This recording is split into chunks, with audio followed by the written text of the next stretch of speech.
오늘은 마가복음 제4강으로서 마가복음 1장 9절부터 12절까지 말씀을 가지고 세례받으신 예수라는 제목으로 말씀을 나누겠습니다.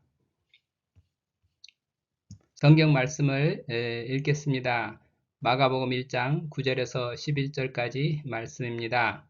그때에 예수께서 갈릴리 나사렛으로부터 와서 요단강에서 요한에게 세례를 받으시고 곧 물에서 올라오실새 하늘이 갈라짐과 성령이 비둘기같이 자기에게 내려오심을 보시더니 하늘로부터 소리가 나기를 너는 내 사랑하는 아들이라 내가 너를 기뻐하노라 하시니라.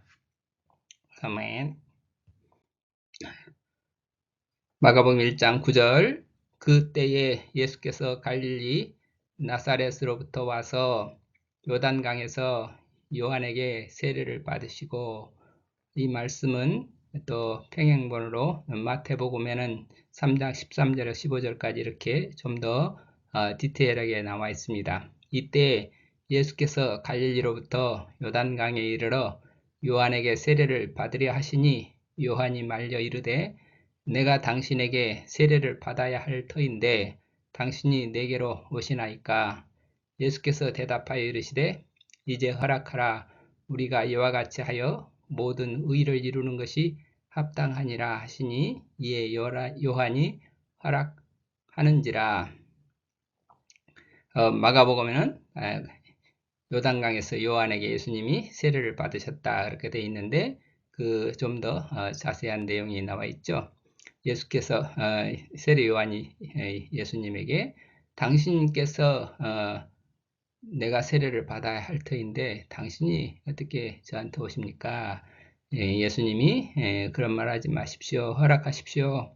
우리가 이와 같이 해야 이와 같이 해서 모든 의를 이루는 것이 합당하지 않습니까? 그래서 요한이 예수님에게 세례를 베풀었다고 이렇게 되어 있습니다. 예수님께서 말씀하신 이렇게 하여야 의를 이루는 것이 우리가 의를 이루는 것이 합당하다. 이 말씀이 무슨 말씀인가 하고 생각해 봅니다. 그래서 의를 지킨다 그럴 때 우리 동양에서는 예를 지킨다, 예법을 지켜야 되지 않느냐 그런 말들을 많이 하죠. 그래서 유대인들은 의를 이루는 것이다. 의라고 하는 것은 올바른 관계, 그래서 인간과 인간의 관계, 인간과 하나님의 관계, 인간과 자연의 관계, 모든 그런 관계들이 올바른 관계, 특히 하나님과 올바른 관계, 그거를 의라고 하는 거죠. 그런데 그 의를 동양에서는 의를 할 때는 주로 사람과 사람 사이의 올바른 관계, 그래서 예를 소중하게 하는 것이 우리 동양이죠. 그런데 예수님께서 의를 이루는 것이 합당하다. 그 의라고 하는 것에는 하나님과의 관계뿐만 아니라 또한 사람과의 관계도 다 같이 포함되는 것이라고 보아야 하겠죠. 다시 말해서 예수님과 세례 요한과의 관계도 또한 이렇게 해서 의를 이루는 것이 합당하다. 그래서 예수님의 이 세례식은 어떤 의미가 있을까? 그랬을 때 예수님께서 세례 요한에게 세례를 하나님의 아들로 오신 예수님께서 사람 아들로서 또 세례 요한에게 세례를 받았다. 이게 무슨 의미일까?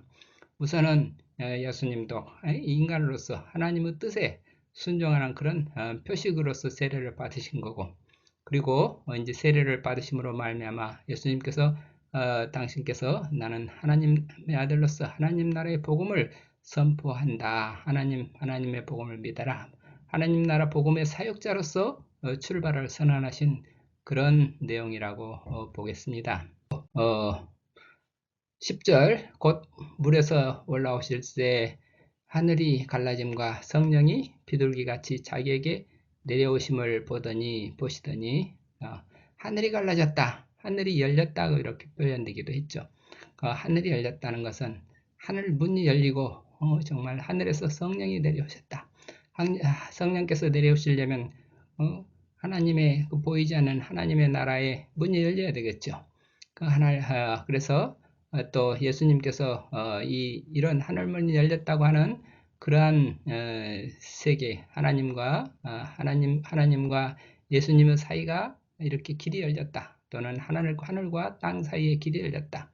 근데 또 예수님께서 돌아가실 때 성소 휘장 위에서 아래까지 찢어졌다.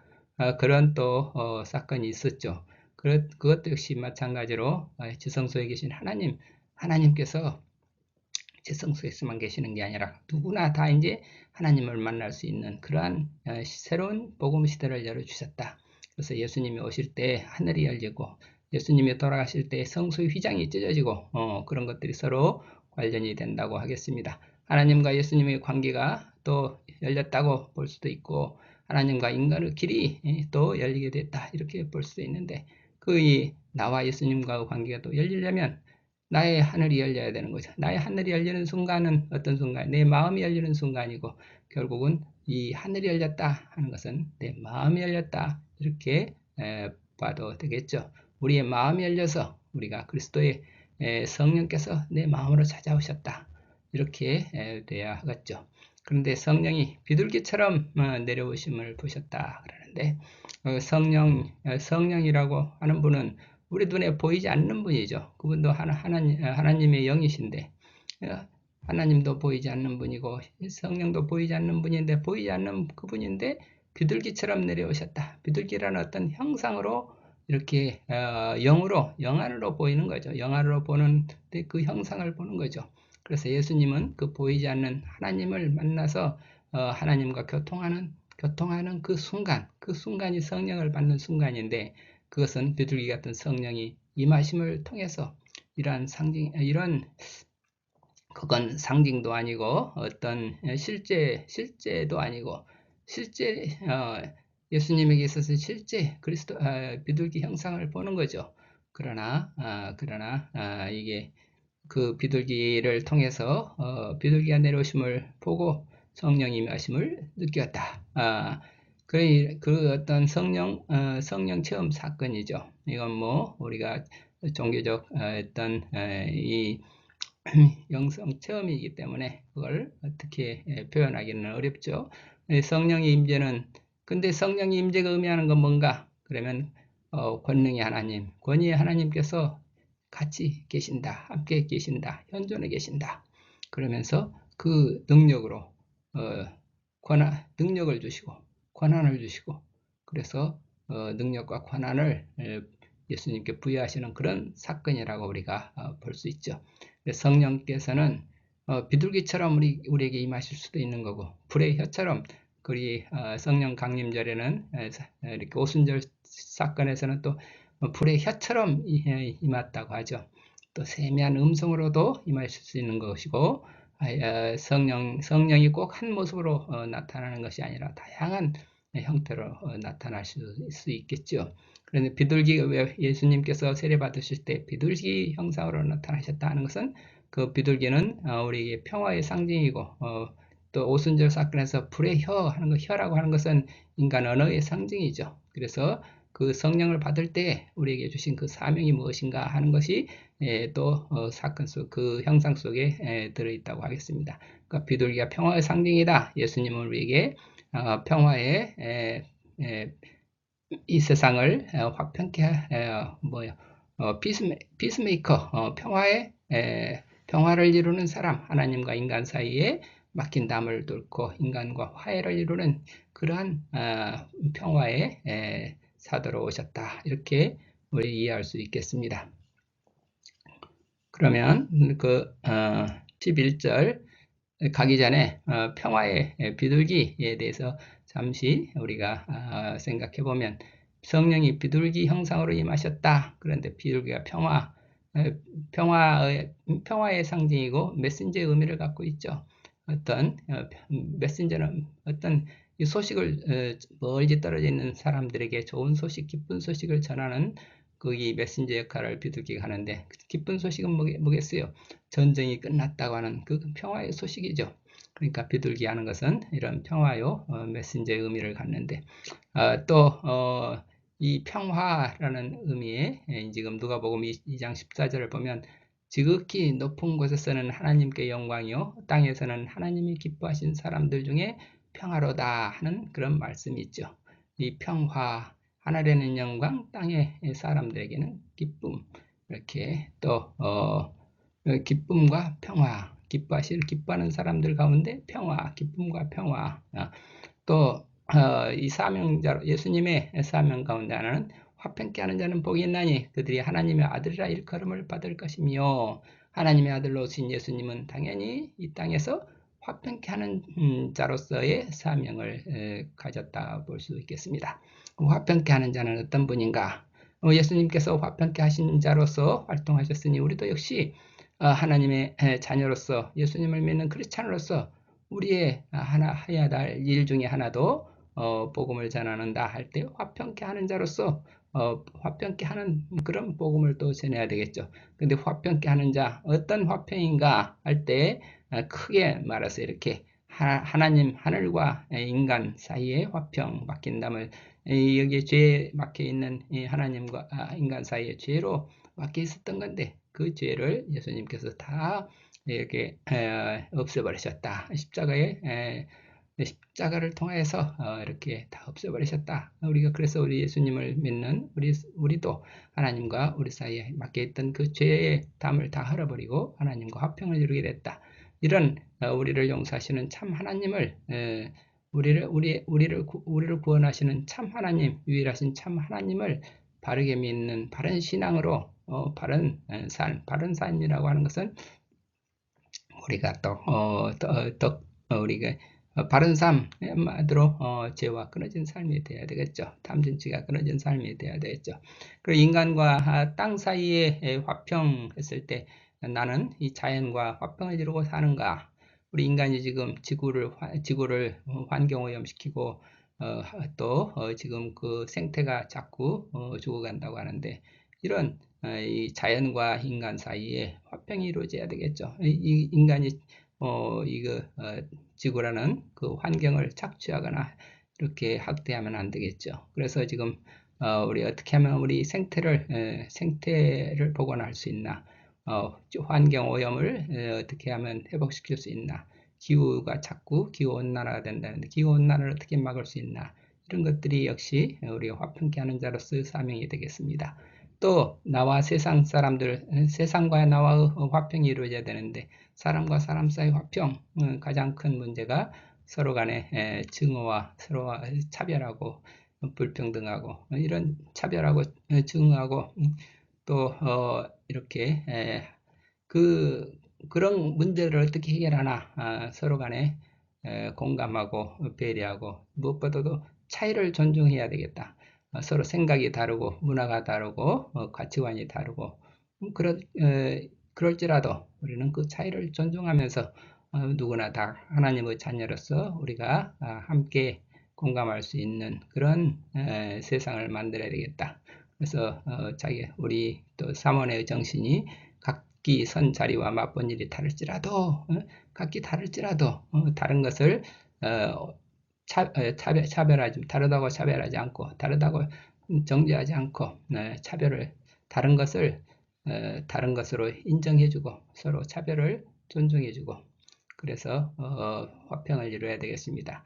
또 나와 나 자신의 화평, 무엇보다도 자기의 정체성을 가짐으로써 자기를 존중하는 자아 존중감이 흔들리지 말아야 되겠고, 또 내가 할 일이 무엇이다, 자기가 할 수 있는 일을 찾아서 자신감을 가지고 자기 할 일을 할 수 있는 자기의 사명을 발견할 수 있어야 되겠고, 그러면서 자기의 정체성으로 자기 사명을 가지고 살면서 끊임없이 내가 자기를 성찰할 때 기쁨과 감사와 평화가 넘치는지, 그렇지 않으면 뭐가 문제인지 성찰해서 그걸 회복할 수 있어야 되겠죠. 그래, 11절 하늘로부터 소리가 나기를 너는 내 사랑하는 아들이라 내가 너를 기뻐하노라 하시니라.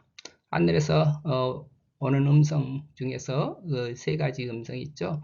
너는 내 아들이다 하는 거고, 나는 너를 사랑한다, 나는 너를 기뻐한다. 이 세 말씀이 지금 이 세 말씀이 들어있는 거죠. 한 문장이지만. 그래서 너는 내 아들이다, 이거는 정체성을 말하는 거고, 내가 너를 사랑한다, 너를 사랑하는 나는 하나님의 사랑을 받는 귀한 존재다. 이런 하나님의 사랑을 받는 그런 존재로서 자기 존중감을 잃을 수가 없죠. 아, 나는 이렇게 한없이 소중한 존재로구나. 하나님께서 나를 소중하게 생각하고 나를 이렇게 존중해 주는데 내가 나를 학대하면 되겠는가? 나는 너를 기뻐한다. 이렇게 기뻐한다. 내가 무슨 일을 해서 기뻐하는 게 아니라 하나님께서 나를 낳아주셨기 때문에 그 당신의 작품이기 때문에 나는 나의 존재만으로 하나님께 기쁨이 된다.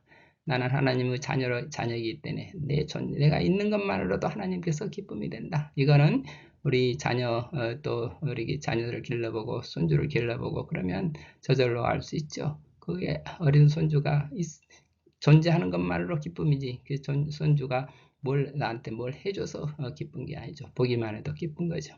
예, 성령의 임재로 우리는 이런 자기 정체성과 기쁨을 느끼면서 이렇게 생명의 힘을 느끼게 되는 거죠. 그러니까 나는 하나님의 아들이다 하는 하나님의 자녀로서 정체성을 가지고 나는 하나님의 사랑을 받는 그런 사랑받는 귀한 존재다 하는 자아 존중감을 가지고서 이런 존중감을 갖게 되는 것들이 언제 일어나는가 그러면 성령께서 성령의 임재를 느낄 때 성령께서 성령께서 내게 임하시면 성령께서 하나님이 이렇게 나와 함께 계시고 하나님께서 나에게도 역시 너는 내 사랑하는 자요 내 기뻐하는 자다 이런 음성이 성령께서 우리에게 들려주신다. 예수님에게만 들려주시는 게 아니라 예수님에게만 들려주시는 소리라 그랬으면 이걸 성경에 기록할 일이 없죠.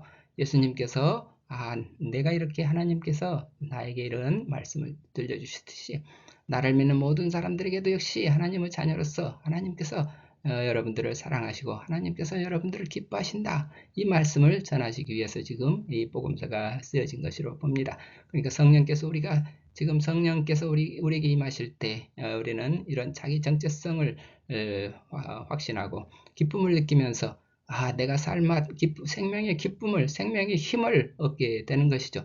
성령께서 주시는 이 기쁨, 이 힘, 이 자신감으로 가지고 나는 이제 내 인생을 내가 할 일을 찾아서 내 사명자로서 나는 정말 충만한 내 삶을 살아야 되겠다. 이렇게 되는 것입니다. 그래서 우리가 성령을 받는다 하는 것이 성령을 받는다. 그러니 성령은 특별한 사람만 받는 게 아니라 예수님을 믿는다고 하는 순간에 우리는 이미 성령을 받은 사람들이고 이미 성령께서 우리에게 늘 함께 계시는데 그러나 우리는 그 성령의 임재를 느끼지 못할 때가 많죠. 그래서 어떻게 하면 우리가 예수님께서 늘 우리에게 성령을 주신다고 하는 그 믿음을 확실하게 또 가져야 되겠죠.